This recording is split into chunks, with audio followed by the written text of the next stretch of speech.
All right, guys, let's hope this is working. I did this whole video and I never hit record, so I did a lot of talking in it, and it never recorded anything. So I'm doing it again. So this, I'm going to help you out if you want to upgrade the firmware. Most of these radios come with a firmware version 11. Version 10, and version 11 is out if you want to upgrade to that. There is a FPGA upgrade that happens not very often, and that's kind of sticky. And a lot of people have bricked their radios, and I bricked mine once, and it's a real, you got to take your radio apart and do some jumpers in it and then buy a USB blaster and to get it back. And that's just, it's hard to do, and I don't have,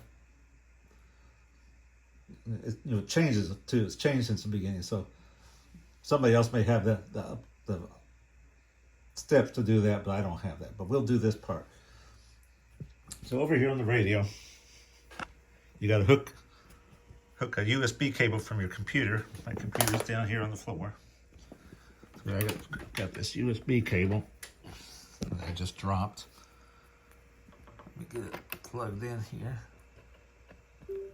When I plugged it in, I heard the computer go beeping. So it's connected. So what you want to do though, first thing, come over to the SD card, and you want to export all your settings before you do an upgrade. So export, and you don't have to really do all three, but I do because it gives me three sets of data. And then you export the calibration, because when it loads a new version, it wipes all this out and you have to re-import it. So we're out of that. So I'm going to come over here and I'll set this tripod down because I got to show you another piece on the radio. But you have to bring up STM. I'm not sure where this, I downloaded this probably over a year ago, and I don't remember where it was at, so you'll have to do some searching to get it. But it's a pretty easy software to use. It says it's not connected because we're not in a mode to receive files. But I downloaded the latest version, and those links are on the WOOF group if you want to get those links. So I click that, hit it, and it pulls that version in here. Then over here on the radio, you got to go to DFU mode. And it powers off, and the software over here is ready to connect. So now this is the part, really be careful with this. You have to hold the power button in the entire time during this process. And it gets a little tiring on your hand, but if you slip and let that off, you can brick your radio. So don't do this. So I hit DFU mode, and the screen says flash DFU mode. So let me set this down over here so you can see the screen. Let me lower this down a little bit. You can see it. So I can come over here, a little bit farther. That should be better. You come over here to the side here, and you say refresh, and it says, okay, I see the USB port now. Then you hit connect, and now the software and the radio are connected. Keep holding that button though, all right? Then you hit download right here, right here. And what it first does is it goes out to your radio and it deletes the old software.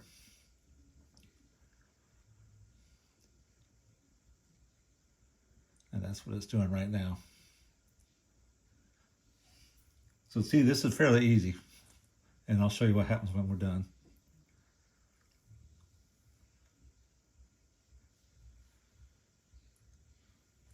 This will take about a minute. Well, I know it's kind of boring just to sit here and watch that going back and forth, but I don't really have editing software where I can edit out some pieces. But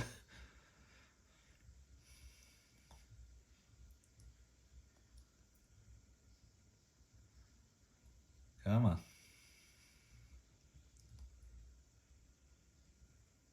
It's a big piece of software. All right, now the download has started. So it's sending the the data from that file I downloaded. It's sending that to the radio right now. And I'm still holding in that button, and my thumb is getting quite tired at this point. And sorry you'll have to watch this whole process, but at least you'll learn from it. The FPGA is a hard one, and I'm not sure of the process. I've tried several different ways. When I bricked my very first radio and didn't get it right,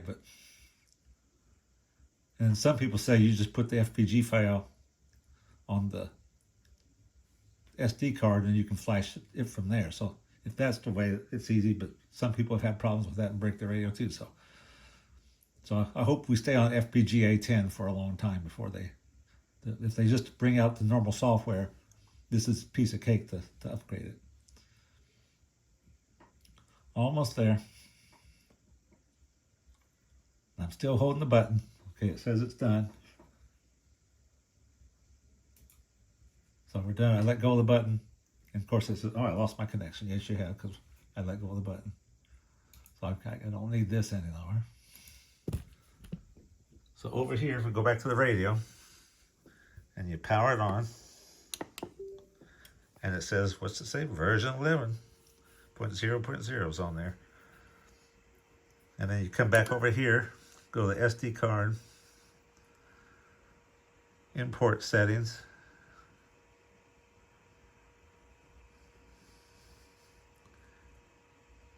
Okay, that's fine. Import settings.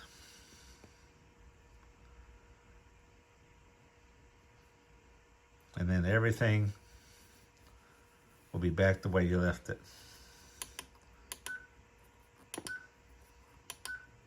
And we're there. So that's it. Not too hard. So I hope this helps you guys. Talk to you later.